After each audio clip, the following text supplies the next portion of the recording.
Two Segal talks here at the Martin E. Segal Theater Center in Midtown at the great Graduate Center CUNY.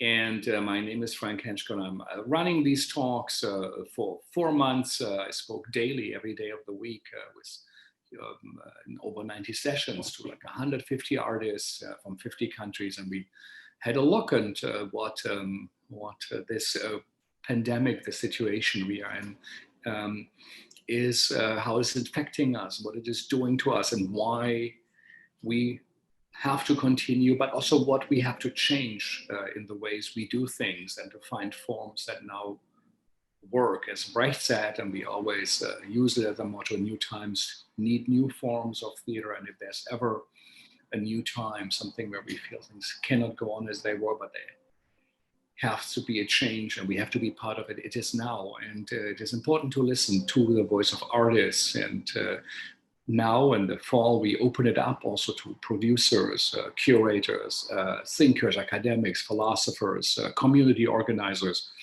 And but all of them also, most of the time, we feel have a strong artistic side. With us today, we have a truly significant worker in the big vineyard of theater. Tom Walker yesterday talked that I'm a worker in the vineyard of theater. And he is with us is Harlem native Sade Lythcott, and she's the Chief Executive Officer, the CEO of the historic National Black Theater. And it was the nation's first revenue-generating Black arts complex and the longest run theater by a woman of color. She's the daughter of the legendary Dr. Barbara Ann Teer, and many, many, many people do know about her and adore her work and have been deeply affected by it. She was the champion of African American arts and culture, and so she's carrying on a great family tradition. Sade serves as the chair of the Coalition of Theaters of Color, an alliance of 52 theaters across New York City, and a very, very important organization whose significance I hope everybody realizes even more. And now was founded by Ossie Davis and Ruby Dee in 2004, kind of later than one even expects. And it was there to combat the systematic inequities in the field and to ensure that theaters of colors are funded and have right ways to work. More recently, she co-leads Culture at 3, a daily call of over 300 cultural leaders from across New York City. She is on the task force of the governor to revive the New York arts, and she is truly very deeply involved. She's also an advisor on the national board for the arts in changing America. And her work has been published in many, many places. You can look it up on the CB, and the CB put up in here. And also she produced a highly acclaimed musical, A Time to Love. And currently it is in partnership and in development with the great Apollo Theater. So Sade, thank you for taking the time to join us. Thanks for having me, Frank. Yeah. I feel bad for our viewers if they had to sit through that long introduction of the things that I just do, because I guess we all just do so much, but it's wonderful to be here. Thank you. Thank you. Yes, and we also have many international listeners who do not know as much about it as perhaps New Yorkers do or we do. And so where are you at the moment? I am in Harlem, New York City, in my what do they call them? Co-work space, which is also my home. Yeah, and you're there with your son and yeah, your family, your Austrian husband, as you said, and so how are you doing? You know, that question has become such a loaded question in these times, and I try to lean into really feeling like, how am I? I feel like in this moment, I'm good, slightly tired and overwhelmed. And the tired is more of a soul fatigue, but I'm good, and I'm here, and I feel very privileged to be here. So that's how I am. How are you? Well, you know, it's the same. It's a marathon in a way we are running, and sometimes one feels one doesn't move along, one doesn't do enough, always something is missing, always something doesn't get done, and I miss people in the room. I miss hearing people's voices, seeing them, the energy they bring. It's very hard for me. I'm a team worker also, to do things on one's own, and and the chatter of an opening night, or I know it's the fall. This is when everything is supposed to be opening. I think that's another bit of the heaviness. And when you say it's a marathon, I like to say it's a sprinting marathon. So yeah. It's true, yeah, because also we do a lot, even though I feel I don't get anything done compared to normally. So tell us a bit about your daily work. How does it look like? You're running one of the great important institutions in New York, the National Black Theater. How does your day look like? Well, so we always laugh at the end of the day. Some of me and my team on our last meeting, we just like to capture how many Zooms we've been on in a day. And yesterday at the end of my day, I had 13 Zoom calls. And so, and today I believe this is my third or my fourth, and it's, noon Eastern Standard Time. My day is a mixture of creative, administrative, and social disruption, right? National Black Theater, which is located in Harlem, is in the midst of a huge transformation as we're redeveloping our property. So there's a part of my day that's like, a lot of real estate and design and really centered around the redevelopment. There's a part of my day that very much is dealing with the evolution of our programming. Like I said, it's the fall. So we just launched our 52nd season with a micro commission series called Unbossed and Unbought, Reclaiming Our Vote, really looking at the legacy of Shirley Chisholm and Black women and their voice tied to the power of our vote. And so we've commissioned 7 incredibly amazing multidisciplinary self-identified Black women, and they have created new work around this subject matter. So kind of in the weeds of all of that and the rest of our season.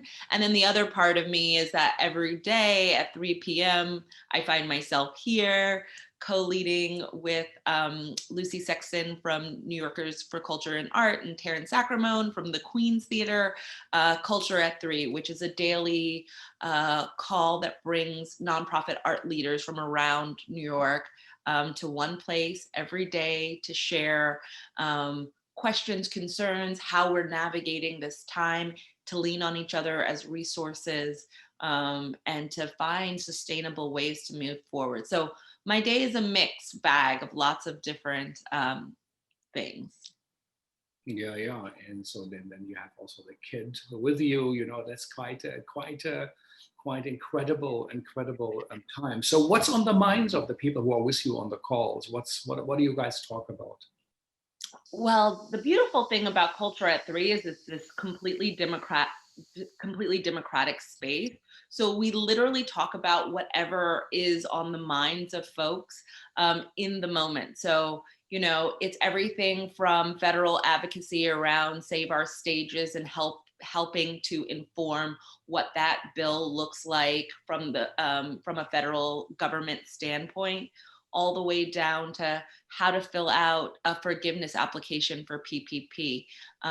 We have different working groups that really encompass the deep work that the call tries to champion. So we have an anti-racism working group, a communications working group, a reopening working group, all the way through to state, a city, and federal advocacy. So it kind of always shifts and changes. Right now, a hot topic are rent parties, this real need to look at how people are affording the rent of their organizations. They can't be in them, they can't activate them, but their rent is due. And for some organizations, that's the difference of being in business and not being in business. So we're, the late, the calls have been about finding creative ways to fundraise. And I would say also there's a lot of new legislation being introduced to the city council around supporting the arts, performing arts in particular. We were the first to close, last to reopen, with the expectation that we would still create programming all the way through. It's been a really obviously challenging road. So looking at policy to help and support our industries in ways that our city council and our local governments can be helpful, helping to create a way forward for us to do our work. Yeah, so that's kind of some of the stuff we talk about. So like the legendary rent parties and that Great Depression of people, where people invited friends to come over for a drink in their apartment. So the theaters are doing it? Yeah. Live events? People come in? But over Zoom. So, you get a DJ and, or several DJs, you invite folks, you engage your community, and other people can host the Zoom rent parties on their platforms. And really it's a time for artists to express themselves, to listen to music, to have a drink, and to donate towards a lot of very meaningful and needy organizations that are looking to find a way forward to sustain themselves through this uncertain time. That's the one thing that gives me so much energy in these very long days, of how we're leaning into each other, how we're listening differently, and how we're showing up to support each other. I feel like that is always the spirit of the artist, but it may not be the implementation of our industry. And seeing that gap close through COVID has been really inspiring. Mm-hmm. Yeah, those maybe at the end you let us know, on the website where they are listed, where one can find it, and perhaps people might want to join. Your work, also as you described in the day, also has a kind of the organizing part or political part to it, and often it is overlooked. Do you feel we are in a moment where this has to be taken more serious than before? 100%. I could NBT has always been a civic-minded organization. We believe in the power of transformative narratives to affect policy and cultural shifts and change. We know that what we do is a superpower, right? To be able to tell people's stories really is a gateway to help shift and change people's hearts and minds. So we have always known that as an artist. What I didn't fully ever understand is the degree by which partnership with our local and state and federal government is crucial in the blueprint of our own sustainability. And no one knows our needs better than us, right? So artists have to be at the table regardless of crisis or not. And I never until this moment understood how imperative our voice is at the table. And the table is not a table that we readily want to be at, there's but so many hours in the day. That table is not necessarily a table we're always openly invited to, but our voice as we shape the way and the values and the environment, the ecosystem by which we live needs artists. And so I kind of started taking on all of this by accident. I showed up like everyone else, scared, uncertain. And what I began to see as we all navigated COVID and all of the uprisings together is that the artist's voice is more important than ever. And that the powers that be, whatever that is, whatever those systems are not informed are not clearly informed by the work we actually do. So the perception of the work that we do is very different than many of our organizations and our institutions and theaters. And that we can't expect our government to show up for us if we are not showing up to lead and direct them in the direction of our needs and wants. And so I kind of stepped into something, and I can't shake it, if you will. You know, I can't quit it because it's just so very important, and it's very crucial at this time specifically. Yeah, I remember I once saw graffiti and it said, you know, art speaks, but what does it say? What does art has to say in the moment? Well, what does art have to say in any moment, right? Art is the articulation of the heartbeat of a people and of a time, right? For me, I'm a very visual person. I went to school for so many things that they didn't stick. And finally, I majored in art history at NYU. And for the first time, the world made sense. So, you know, that's the gift of the artist, to make sense of the craziness of our times, to be able to translate it in a way that people can feel seen, heard, and ultimately much more sacred in the space that they occupy. So for me, the artist's role now is to be able to digest and translate these times and to offer us something that we ourselves did not know we even needed, but is the medicine of how we recover and move forward. You know, NBT's kind of shifted into a space of, you know, our pedagogy is steeped in a healing modality for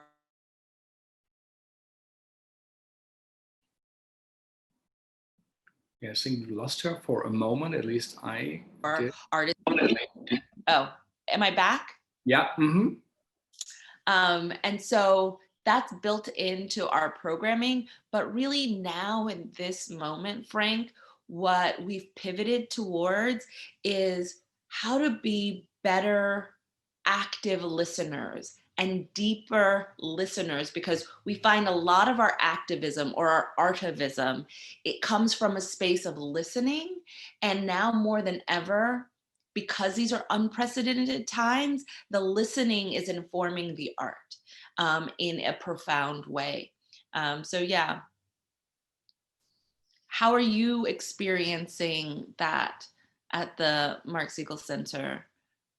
Well, our building is closed, the Graduate Center, you know, where we do our events. Normally we do during the semesters one event a week, whether it's the readings, the discussion symposia, or talks, you know. Also academics at Bridge Academia and professionally, though it's closed. It actually was barricaded till a month ago with wood, and so it looked like though no looters get in. And there was a funny graffiti I saw in New York. It said, no looting except equity companies, you know, were allowed. So that is not legal. So anyway, so I don't know. So it's hard for us, and really fun. So we started these Segal talks as a way to also understand, create meaning, and hear from all places around the world, also globally. Most probably it's like one of the only profession now that is through these talks, but like theater, how it's been experienced this time of Corona in an archiving way, like archiving the moment. Yeah. So it's hard, and we do not really know where it will go. We lost our funding, and we are a small place, and you know, and there are more significant artists are starving now, and companies. So we are not, for good reasons, at the center, you know, of development, and we are thinking where should we go now. So would like to get your advice and talk to you maybe a bit at the end. So it's hard. You're listening, as you say. Is it towards community, or is it towards artists, or is it towards audiences? That new listening, where does it take place? So it's really a great question. I think for Black people specifically, our intersectionality is our humanity. And like so many indigenous African cultures, there is no difference between like spirit religion, culture. And so I would just say the deep listening is in all of those places, because all of those places to us are community. So we always say National Black Theater is a community theater with a capital C, and our audience really is our artists, our physical audience. It is our artists. And so, and it's this ecosystem that continues to feed each other. So I would say, like, our investments are being made deeply into artists, particularly during this period of time. So like, we're doubling down on all of our residency programs to create more opportunity and more pipelines to disrupt, the standard practice narratives and the standard practice stories told in the field. So more than diversifying the field, I'm less interested in diversifying the field as I am in disrupting the field from a space of racial justice and equity. So we're doubling down there because we know our artists are the hardest hit by this. It's one thing to, yes, we have brick and mortar, but we know that the ecosystem by which artists exist and are able to create this kind of the trauma of this moment affects them in a very specific and unique way that is much more invisible than us that have platforms in this way, right? So we're listening deeply to the needs of our artists community. And then, National Black Theater in so many ways, because we're community with a capital C, a part of our work is service, right? We see ourselves, our sacred duty as art makers, as service workers for Harlem community. And to your point, Frank, if there are silver linings to this moment that we're in, we do our talks as well, we do our shows, we have a 99-seat black box theater, but now when we do one of our artist talks, or now when we do our commissions, thousands of people from around the world get to view it. And so we're looking at accessibility in a different way, and the concerns of a global community, an intersectional community, in a very nuanced way. And that part has been very exciting for the theaters specifically. We too are still closed. But we're also transitioning out of our space. So for us, our audience and our community is one, and we're listening deeply to all of it, really. And the field, right? That's the advocacy piece. Coalitions of Theaters of Color, 52 organizations across all 5 boroughs. Those spaces and those communities that those theaters and cultural spaces serve have been literally the hardest hit by COVID, in a city that has been the hardest hit in the country by COVID. So there is a very unique, specific, and timely need that our communities uniquely have right now. And we're listening to that too. Yeah. So the Black Lives Matter and the George Floyd killings, do you feel something changed, or is it a continuation of earlier what was there, perhaps a bit more exposed? Or do you feel, from looking back at the work of the National Black Theater, also your mother's work, do you feel this is a moment that is different? That's a good question. I don't know if it's different. History repeats itself. This year is very similar to 1968, the year my mom founded the National Black Theater. There was a pandemic. There was uprisings, racial uprisings. There was, many assassinations of beloved leaders. And so I don't know if it's different. I think, though, in this moment in time, there's always new opportunities to listen differently. And I can see some of that happening. I wrestle with these moments being so defined as catalytic, because much of the conversation are conversations that have happened for generations. So I'm always listening for what's new, what's the shift. And NBT is one of those spaces, right? Like, while this is a moment of reckoning for our country, and a new generation is introduced to the movement of Black lives. And, you know, I'm inspired by the diversity of folks in the streets chanting Black Lives Matter. And yet I also wonder, where is the investment in Black lives? And Black lives must living the lived experience of Black lives must be as important, if not more, or the most important than the memorializing of lives we've lost. That the lives we've lost is tragic and traumatic, but it can't be a destination.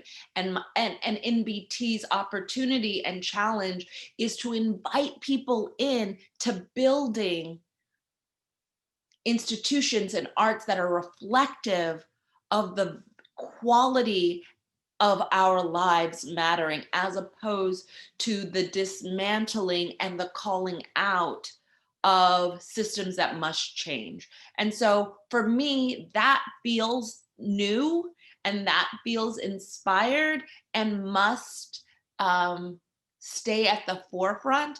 I'm also very concerned in this moment that people see it as a moment and not a continuation of a movement. We stand on the shoulders of so many ancestors that have created the pathway for us to be able to have these conversations. And again, we have a sacred obligation to be able to move the conversation through actionable steps forward. So what are we going to do? Not just what are we going to say?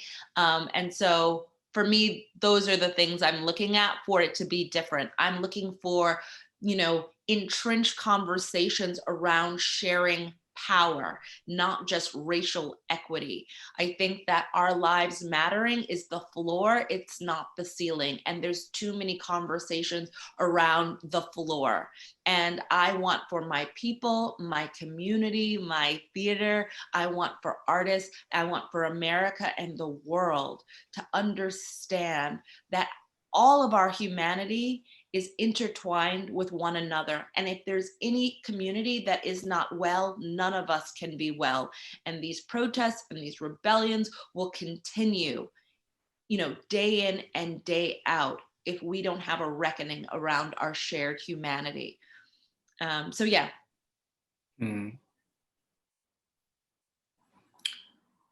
So you're developing now the 7 pieces, you know, you talked about. 6 pieces.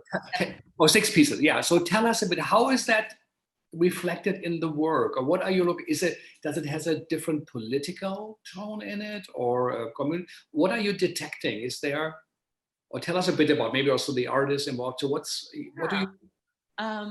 So you can go to our website to see all of the different commissions. We've released 3 so far. Lady Dane was our first commission. She did an incredible spoken word dance piece around the history of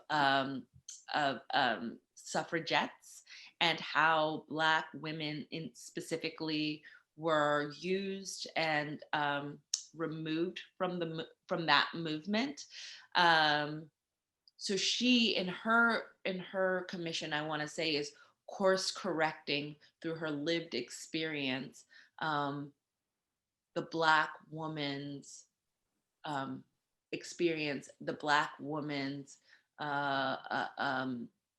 embodiment of where we are and how we got here, and the importance of the vote. She says in that piece, voting as harm reduction, right? Vote as harm reduction, which I love, right? This idea that the vote is essential. It's not going to change everything overnight. It's not going to make, you know, the trauma and the terror of our experience in the country go away. It isn't a salve, but it is an important step in harm reduction. And so that was the first commission, which is an incredibly beautiful piece. You can see it on our website and our YouTube channel.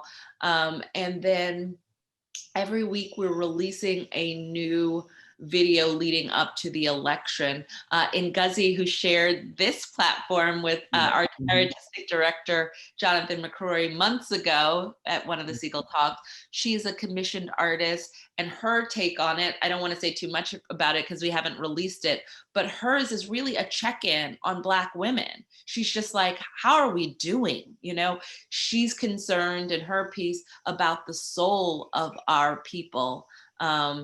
And that if we're not looking at our mental and spiritual health, how can we show up for the movement if we can't even show up for ourselves? So it's a check-in, you know, and that's her take on civic engagement. Can't be civically engaged if you're disengaged with yourself. So yeah, they're all very different. But they're all very powerful and speak again to the intersectionality of the experience of Black folks in this country and the diaspora. And I will say that, you know, we partnered with Michelle Obama's When We All Vote. So again, that's kind of the pedagogy of the National Black Theater, right? It is asking artists to be unapologetic and use radical imagination to create the future where Black people exist now, right? And we don't ask them to be political. We don't ask them to have an agenda. We ask them to create from a soul-filled place. And, you know, the space that is the National Black Theater, we always say sans the white gaze. And that for some people is a journey to even get there. But create. And what National Black Theater does, because of what our mission and our commitment to community is we tease out the social impact, social justice themes of what is on the minds and hearts of our artists, and turn it into a conversation between artists, who my mother referred to as liberators, and an audience that are untapped activists, so that they can have a conversation and actively engage, be active citizens in their own community. So that's what the series really is looking to do. Again, we don't put that on the artists. We partner with civic organizations, and we create that dialogue. And in this day and age, we offer it up on these digital platforms. So yeah, and it's free. Yeah, it's free. Which is completely unsustainable. And I think that that's something that gets lost in the pivot. People are like, you know, artists pivot so well. I'm like, yeah, but we continue pivoting and pivoting and pivoting until we pivot off of a cliff. So yes, our series is free. There is no paywall, but I do want to say, shooting this work in the way that so many of us have to do now is as expensive as producing shows, with no real kind of clear destination for how to create revenue. And as much as we do this because this is a part of like the zeitgeist of how we live and what's important to us, it is also unsustainable. So some of the work that I do on the governor's task force is to really help folks, along with the other members, help folks to understand that art and institutions need a roadmap forward. We know we make things look wonderfully easy and creative, but this is a hard road, and some certainty that we will be able to reopen is important for people to be able to survive this moment. Yeah. That's really important. Do you have my sound on? I hear a little double feed at the moment, if you, but maybe it's just me. So the way you produce your work now at the moment, is it a new way of producing, or do you feel we have always worked that way, or do you feel something new is coming up in the way you put these things together? Is that different? So I always say that there's a blueprint. The blueprint hasn't changed, right? Our mission, our values, the kind of artists that we are committed to, that hasn't shifted so much.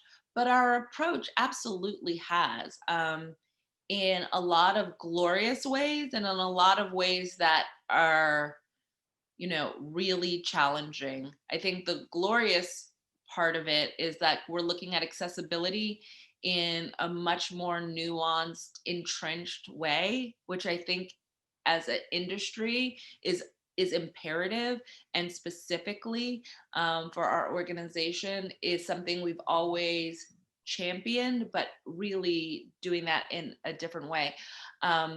Also, I would say the opportunity in this moment to be a 50-year-old startup, 52-year-old startup, there's a lot of alchemy for so many of our organizations between the uprisings and between COVID to really look at the building blocks of our organizations from a space of anti-racism all the way through like making sure that there's a digital component to our programming.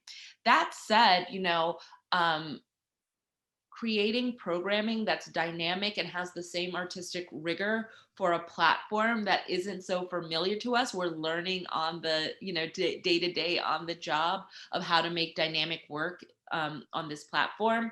That's been a challenge, but it's also had a lot of opportunities because, like I said before, our audience is now global in a way that it wasn't prior to COVID. Yeah.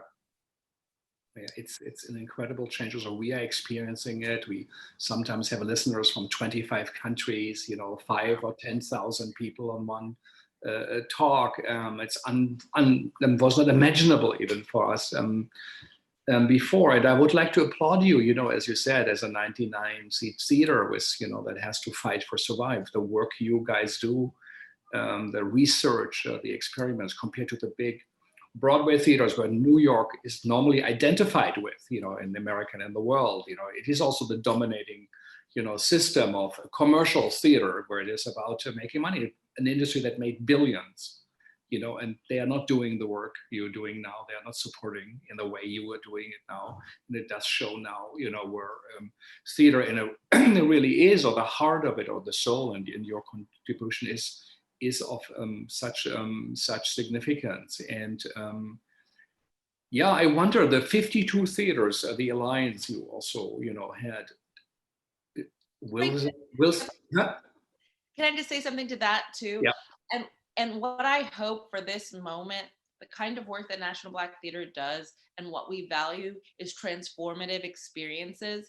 And if there's any kind of lesson to be able to feed out to the field, is that being committed to transformative, because that's what art does. It is a catalytic form of energy sharing. So to be in the business of transformation is way more sustainable than the transactional business of theater. And if anything can be like relayed, it is that if we are not here to transform our spaces, to transform our communities, and to constantly be digging deep within ourselves to figure out the nuance of sustainability, the nuance of healing, the nuance of our responsibility as the voices and the stewards of our planets, because we know transformative stories change the world. And if you can't hear it and see it, you can't be it. So we as artists and institutions and legacy holders have that absolute call to action in this moment to support the ecosystem that is our humanity to be more just, to be more sustainable, and at the end of the day, to be more connected. And that's transformation. And I hope that gets imparted in all of what we're traversing. Yeah, that's a very important reminder and a statement that this is a transformational moment. It's a chance. It's hard, but that ultimately also art, or real art, or the effect of art can be that more energy will shine out and put in and helps to transform and make us, comfortable with the times we live in and give meaning and also anticipate a bit the future that's coming and say, this will be fine, it is good. You know, it's a failure. Edouard Glissant, I often say, the great writer and thinker who also taught the Gret Center from the Caribbean, he said it's a failure of imagination, the racism, that people cannot imagine living next door, you know, to people from around the world, that people cannot imagine, you know, having, you know, gay or lesbian couples in their school or whatever, or a teacher like this. And he say, no, it's, you know, just listen, look at their story. It's not, you know. And so that's there is a significant power, and I think it has to be addressed. It's a big call, and it might also go wrong as experiments, but we have to try it. We have to do it. This is the time where it's potentially needed. I agree.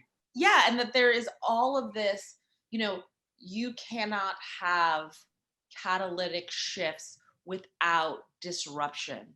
So let us find a new way to look at the disruption of this moment. You know, when people are like, but it's so uncomfortable. My mother used to always say, have a love affair with discomfort, because on the other side of discomfort is the birth of, you know, new possibilities. You can't create a diamond without incredible amount of friction, right? So we need to lean into the moment. We have to stop trying to reach back to something that was normal or reach back to something that was familiar. There's no going back. There is no, you know, there was no sustainability. There might have been comfort, but comfort is also very dangerous. There's no innovation in comfort. And so this moment is like a big bang, and there's only a way forward. And so the leaning in to, like, this is going to be uncomfortable. This is not asking me to show up in my privilege or my comfortability. This is asking me, can I have a love affair with this discomfort? Can I not only digest, but interrogate what's being placed in front of me? And it's through the questioning that we will come to some kind of answers and solutions. But those aren't like, you know, we've never achieved anything without great risk, great failure, and great friction. And so really just recontextualizing this moment as much as we can through the pain and the heartache and the real experiences that we're living through, which are not to be kind of marginalized or made small of. These are trying times that require all of us, like the fullness of us, to show up. But the fullness of us has to show up, the good, the bad, and the uncomfortable, and stay committed to getting to the other side together. Mm-hmm. Those 52 theaters of color, that coalition you're also so deeply involved in, will some close? How dangerous is the moment for these theaters? I think it's a dangerous moment for all theaters, to be very honest. I think that I try not to traffic in the trauma story of will they close? They're going to close, because that often gets taken as the headline. And I don't feel like anything sustainable is built on fear, which is what we're seeing played out in our country right now. But the truth of the matter is, this is a extremely trying time. And in particular for the CTC, they're BIPOC cultural spaces, most of which that are theaters. So you're already dealing with a population that has systemically been marginalized and left out of the mainstream pathways of revenue, of development. You know, these are some of the smaller institutions in our 5 boroughs. So by proxy of all of those things, are the most can be some of the most fragile institutions.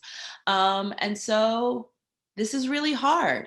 I will also say, you know, so much about theaters of color, differently than predominantly PWT organizations, predominantly white theaters, is that built into our mission is a connectivity to community. So many of our CTC theaters are actually human service organizations. You know, they are the connectivity of student to school. They are the connectivity of a bilingual house where a parent only speaks Spanish and the child speaks English, but the art form brings them together. We are a sustainable web of community within our specific locations. And so our work is more needed in some regards than ever. And yet there's less resources. It was a huge win. And I do want to shout the City Council of New York out and the City of New York out. You know, New York City, this last budget season where people were not where New York City was facing a $9 billion gap in its budget, and experienced deep cuts across the boards. You know, the activism and the advocacy of this moment and this movement for coalitions of theaters of color, which is a city council initiative. Council member Jimmy Van Bramer and Majority Leader Lori Cumbo went to the mat for these theaters. Jimmy is doing great work. We gave him an award from the Segal Center, and he really was also so, shout to him. yeah. It's someone we all should support. And yeah, he was so brave in the conversations around funding for coalitions of theaters of color. And, you know, thankfully we were one of the only cultural initiatives that didn't receive a cut, because what Jimmy and what Lori Cumbo and Jimmy Van Bramer acutely knew with the rest of the council was this is not the time to, you know, to cut communities that are the most affected by the virus and are doing some of the most important work in our communities. So, yeah. You did, if I may ask, I mean, you did mention your mother a couple of times, the time also when she founded the NBT. So tell us a bit about her. Tell her why did she do it? How did she inspire you? And tell us a bit about her. Oh, there's not enough time in the day. Yeah. But my mom, Dr. Barbara Ann Teer, was a maverick, visionary Black woman who was unstoppable. She was a classically trained dancer who hurt her knee very early on in her very successful career and found theater as a result. She was kind of a foremother of the Black arts movement. She started something called a group theater workshop, which turned into the Negro Ensemble Company with Robert Hooks and Douglas Turner Ward. And that was during the 60s. Her sister, her older sister, who was one of her best friends, was was a Black Panther and one of the architects of the Panthers free breakfast program on the West Coast. And so her life literally collided within the family structure, art and activism. And in the mid 1960s, she began to understand that the work of the Black artists in particular had a deeper and more specific calling, which was the foundation of the Black arts movement. And so in 1968, after the founding of the NEC, she knew acutely that representation was important, but representation wasn't transformation. And so in 1968, you know, after that incredible calling of Dr. King's last speech before he was assassinated that says, invest and build Black institutions, she moved her whole family up to Harlem and she founded the National Black Theater. A little known fact about my mom: when she first went to college, she was 15 years old and she was a biology major. So I think a big part of the way she thought about the world, and you have said this a few times, Frank, is as this incredible experiment. And it's okay to fail and experiment as long as you really put your hypothesis out and do everything to prove what is and what's not. And for her, she wanted to imbue Black culture with a dignity that didn't exist on this continent. And so much of the work that she developed, which was a unique way of working Blackly, was formulated by tracing our ancestry back to Africa and being able to infuse in her art form the majesty of who we actually are, as opposed to the story that we learn about ourselves in school. And so she called her first company of actors Liberators, and she was setting out to extinguish the oppressive story, not in our country, right? It wasn't white dominated focus, but to extinguish the conversation of oppression within ourselves. Because if each of us could be liberated souls, then whatever it is that we set our mind to, we can build the future now for the liberation of Black people. And so that's what she was acutely focused on, building the future now for the liberation of Black people. And she used theater as a vehicle by which to do it, but she wasn't limited to that. She was amazing. Not a good cook though. Not a good cook show. Yeah. You can't do everything. You have to focus your energies on what to do. So what do you think? Would she do what you do now? Would she do something different? What do you think she would go for in a moment like this? With the elections coming up, with the Black Lives Matter movement, with the theaters, in such danger and all of it. So I don't think she would do what I do. She was way more visionary in a lot of ways, and before her time. What I will say is, when I took over as the CEO of NBT, when she passed away in 2008, I struggled because she had such big shoes to fill. And, she saw the world very specifically, and that the call to action was very specific. A part of that kept NBT in a very specific space that one could perceive as small, because she was just disinterested in the white gaze, the white lens. She was disinterested by playing by the rules of a game that was built to keep folks like us marginalized and without power. And so she built a mecca. And that mecca for, I would say, 35, 40 years was in a bubble that all it did was pour all of its resources into healing Black folks through the arts, right? For me, my mother was my best friend, so I could see where she wanted to go. And I could also see where the vision from a public facing standpoint was limited based on her experience of the world and the hurt and the trauma that she was constantly trying to process. And so when she passed away, one of her dear friends was Maya Angelou, and Maya wrote the eulogy, one of the eulogies for her funeral. And it was really this incredibly beautiful piece that said, like, Barbara Ann Teer, no one did it like her, no one could do it, no one should try. And here I am, like her daughter, venturing into this space. And so for the first 5 years, I would say, of my tenure at NBT, I struggled because I was not my mother, and I wasn't even a good version. I was never a good actress, so I wasn't even a good version of acting like her. And it wasn't until Auntie Maya passed away, I revisited her words, and they were actually the key to my own liberation. That instead of this imposter syndrome that I was trying so hard to fulfill, that each of us have acute, unique gifts that will change and can change the world.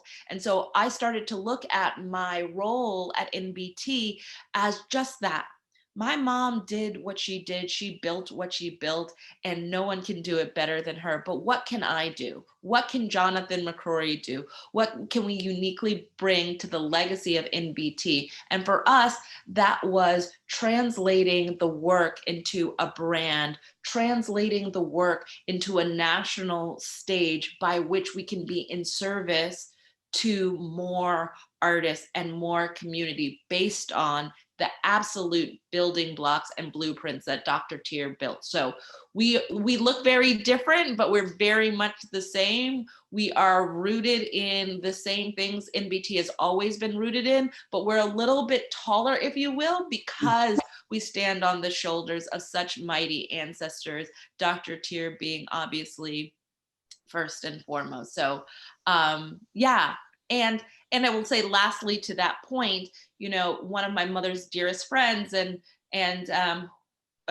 who she danced for, one of her first dance companies was Alvin Ailey. And so, you know, Alvin and my mother struggled as founders with the same kind of thing. They were so close to the work. The work was so sacred. And sometimes it takes the next generation to be able to honor what these maverick visionaries have created, and from a different purview be able to amplify it. And so that's what I hope I can and do bring to the next chapter of NBT 2.0, just an amplification of all the incredible liberators and Dr. Teer's mission and vision and work. Yeah, and now you are changing, as you said, the building, the structure. What would be also something, if you say, if you could do and you had more resources, is there something we say, this is actually, I feel that's what is needed. That's what I do in a smaller way, but in a bigger one, is there something that you have in mind? I think the frontier that my mother was always transfixed by, and through this experience of COVID is essential, is the innovation of technology. So NBT behind the scenes is really investing in new media technologies, new ways to tell our stories. You know, with virtual reality and augmented reality, people think, oh, that's a computer thing or that's not real. The truth of the matter is, you know, reality is perception. And, you know, we are so deeply committed to the liberation of Black people and the healing of our communities that we know through innovative technologies, we can strike that vibration of soul. We can turn it up even louder. And so for me, where I see NBT moving into the future really is looking at new media in a way that brings the innovation of technology to the forefront. My mother always wanted to create a three-dimensional hemispheric theater that takes visitors on the journey of the African story brought here to America from our perspective. And so I'm really looking at those kind of investments now, how to tell our stories more impactfully and how to transcend this mechanism into something that transforms our lives. That is quite inspiring, and I think also of significance. You know, the virtual reality dome projections, and it's interesting also.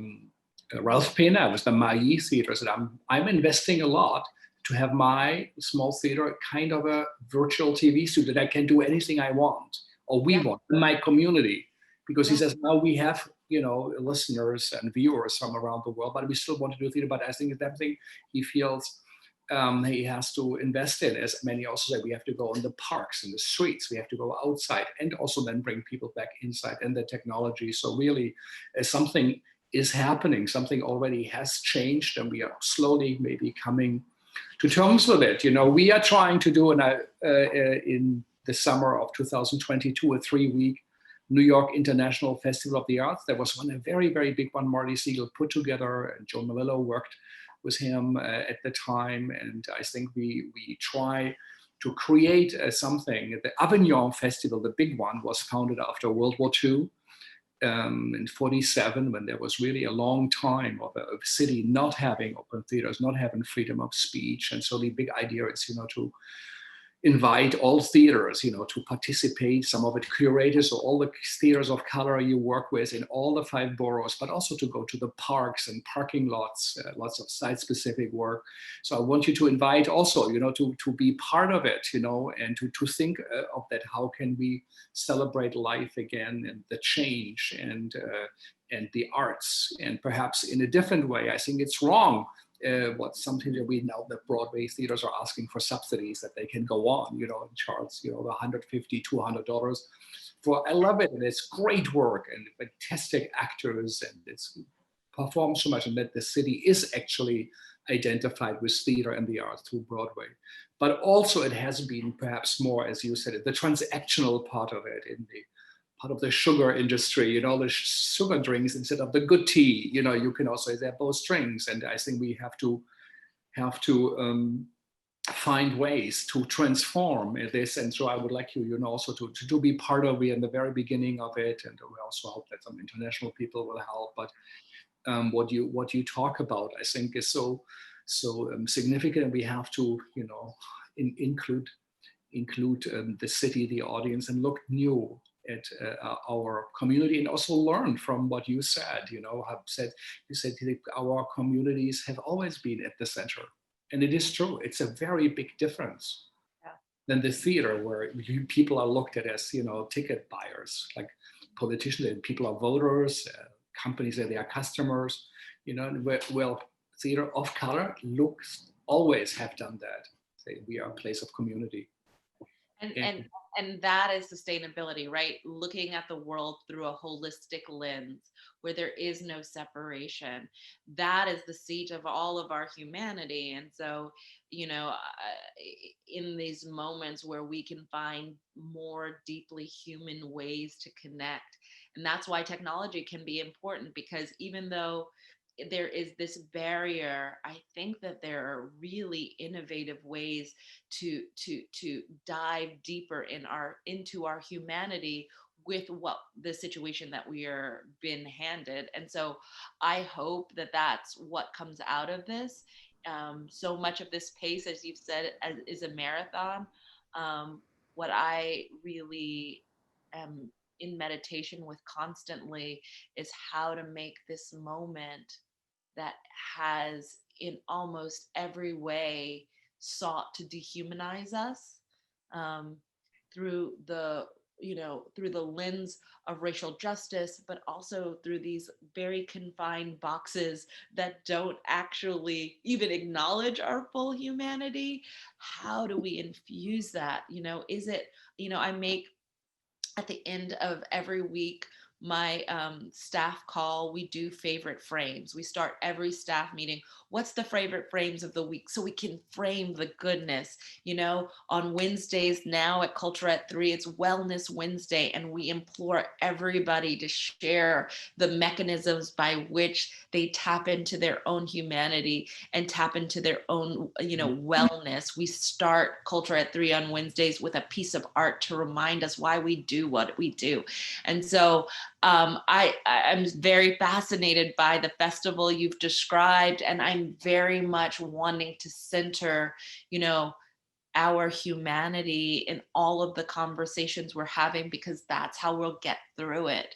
Everything else is unsustainable, really and truly. This pace is unsustainable. What's being asked of us is unsustainable. And if we do not have moments woven in to our obligation that affirm who we are as holistic human beings with spirit and ritual and love, we don't have anything, truly.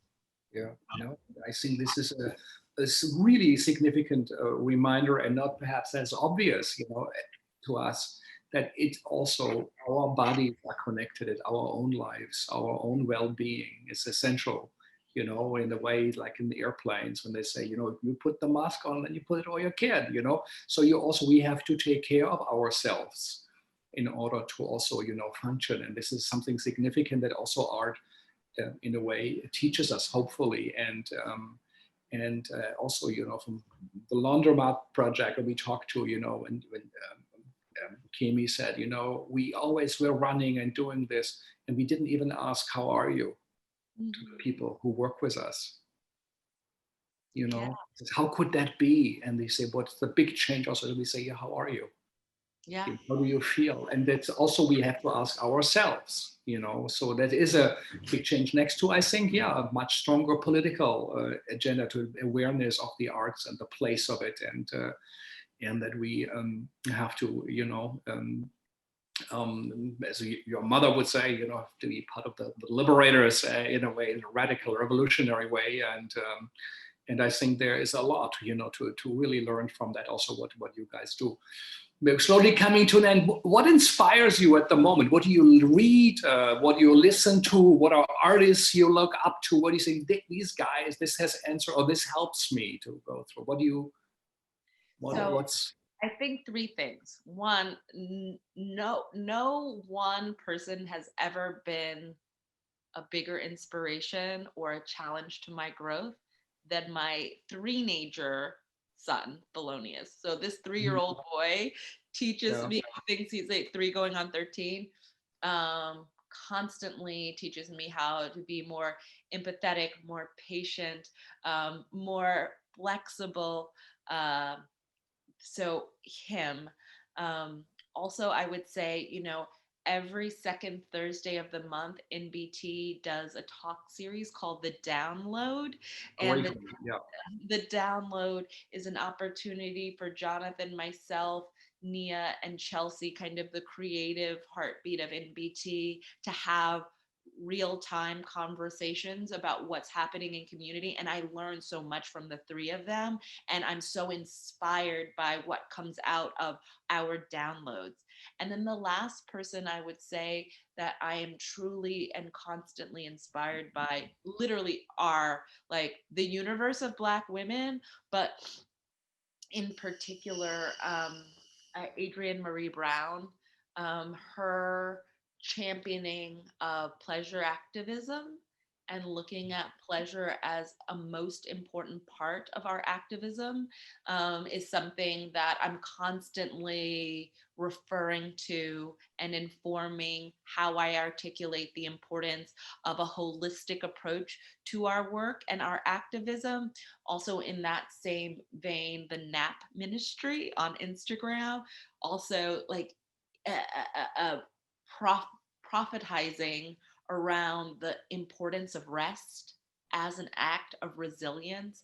And so I'm looking in those areas to constantly be inspired and to interrogate my own practice and how to be able to show up more fully for the work that I do in the community I serve. Yeah, that's quite so. We have to look that up and check it in. And again, really congratulations, you know, on all you do and with your team and your community. This is the most significant contribution, not only to the life in Harlem, New York, and America, but I think, as you say, in a global view, a holistic view to mankind. And it is of important. That's what also theater people do. They're so generous and concerned, you know. As you say, to have less hurting, or the idea which guides us should be less suffering, you know, that should be a big thing. What for politicians and everyone, you know, what is of importance now. So really, you have all our respect, and really thank you for sharing. As Zoom call number 4, I cannot believe it, you know, and that you're up to 13. That's the most I've heard here. So you're such a hard worker, and it takes so much discipline, and you do it so graciously. And but it is really of significance and importance, and it stands in the symbolic way, in an imaginary way, but also in a real way for so much more. You know what you do and what your theater does. So I hope we stay connected. Yes.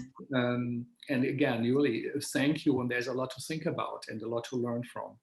And for sharing your experience and your life, and also your memories.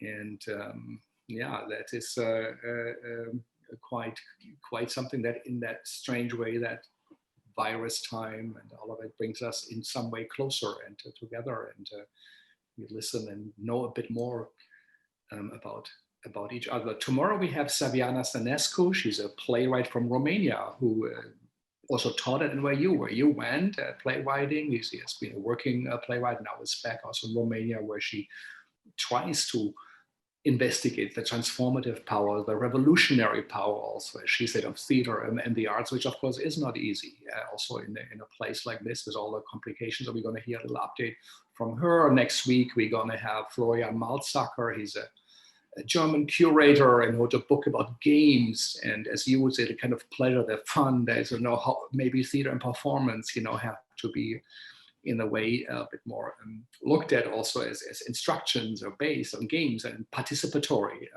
events. I think it's going to be an interesting talk. And then Milo Rao will come back, and Katya and Carmen, they created a book, Why Theater?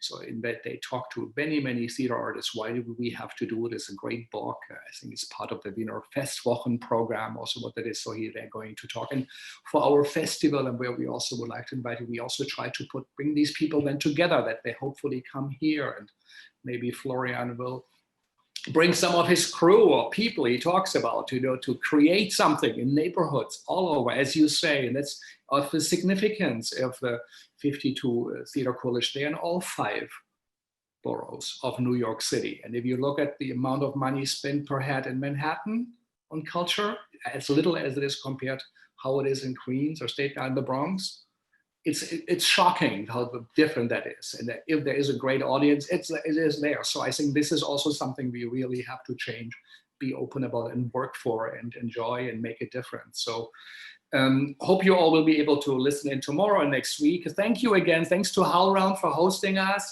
Thea for getting up before 9 a.m. in LA, and Andy from the Segal Center, and of course our listeners for taking our time and to listen. But as Sade said, listening is now what perhaps we all need to do, and to do some real listening. So thank you for sharing, and thank you for listening, and stay all safe.